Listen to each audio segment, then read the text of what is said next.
Hello students, আজকে আমরা গ্রামারের আরও একটি ওয়ার্কশিট সলভ করার চেষ্টা করব। গ্রামারের সমস্ত লার্নিং ভিডিওস তোমরা এই চ্যানেলে গ্রামারের যে লার্নিং ভিডিওসগুলো দেওয়া আছে সেখানে তোমরা পেয়ে যেতে পারো। সেখান থেকে তোমরা নলেজ গ্যাদার করো আর আরও গ্রামার প্র্যাকটিস করো। চলো শুরু করা যাক। রাইট দ্য কারেক্ট অল্টারনেটিভস, অর্থাৎ যে ভার্বগুলো দেওয়া আছে তার মধ্যে যেটি ঠিক হবে সেটি লিখতে হবে। The police started to investigate about the robbery that takes had taken took. এটি সিম্পল পাস্ট সেন্সে দেওয়া আছে, তাহলে এখানে টেক্স হ্যাড টেকেন আর টুকের মধ্যে সিম্পল পাস্ট বা পাস্ট ফর্ম টুক হবে। Took place last week, but so far they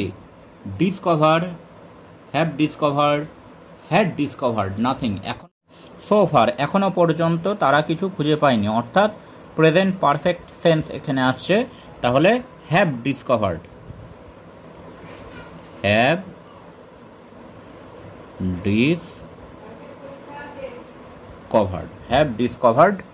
nothing. এরপরে ডু অ্যাজ ডাইরেক্টেড আছে। প্রথমে এক নম্বরে আছে they have not returned yet, তারা এখন অবধি ফেরেনি। বিগিন উইথ হ্যাভ দিয়ে বাক্যটি শুরু করতে হবে, সেন্টেন্সটি শুরু করতে হবে। তাহলে আমরা এভাবে করতে পারি,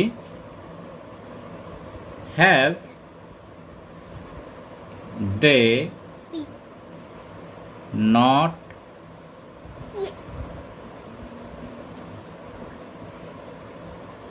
রিটার্নড ইয়েট, তারা কি এখনো অবধি ফেরেনি দিয়ে question mark. Have they not returned yet. এরপর Sourav blamed his luck for his travel. এখানে ব্লেমডটা আন্ডারলাইন করা আছে, এটা বলেছে ইউজ নাউন ফর্ম, অর্থাৎ ব্লেমড এটি ভার্বে আছে, এটির নাউন ফর্ম অর্থাৎ ব্লেম ব্যবহার করে বাক্যটি লিখতে হবে। তাহলে আমরা এভাবে লিখতে পারি, Sourav put the blame on his luck for his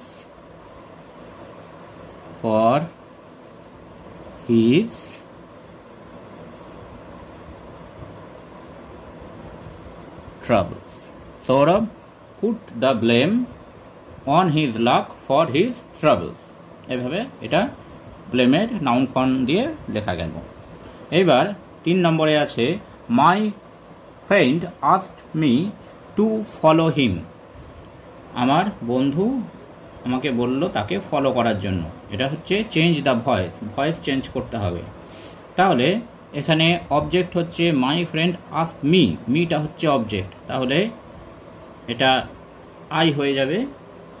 I was asked by my friend,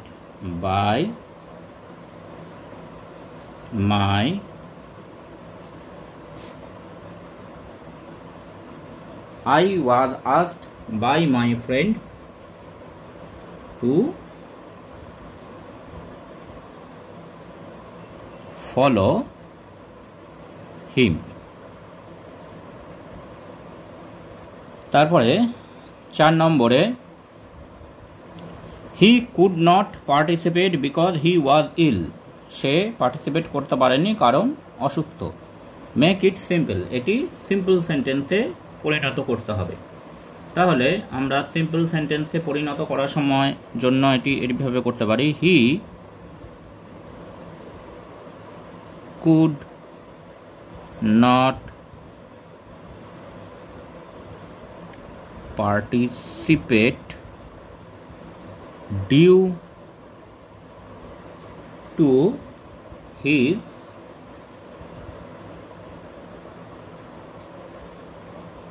illness. তার অসুস্থতার জন্য সে অংশগ্রহণ করতে পারেনি। এবার 5 নম্বরে অর্থাৎ শেষে বলেছে wait here till my arrival. আমি যতক্ষণ না আসছি ততক্ষণ অপেক্ষা করো। তো এটিকে কমপ্লেক্স করতে হবে। সিম্পল সেন্টেন্স আছে, সিম্পল সেন্টেন্সটিকে কমপ্লেক্স যদি আমরা করতে চাই তাহলে আমরা এইভাবে করতে পারি, wait here until I arrive. Wait here until I arrive. তাহলে আজকে এখানেই শেষ। Thanks for watching this video. তোমরা ফেসবুক এবং ইমেলে কন্ট্যাক্ট করতে পারো।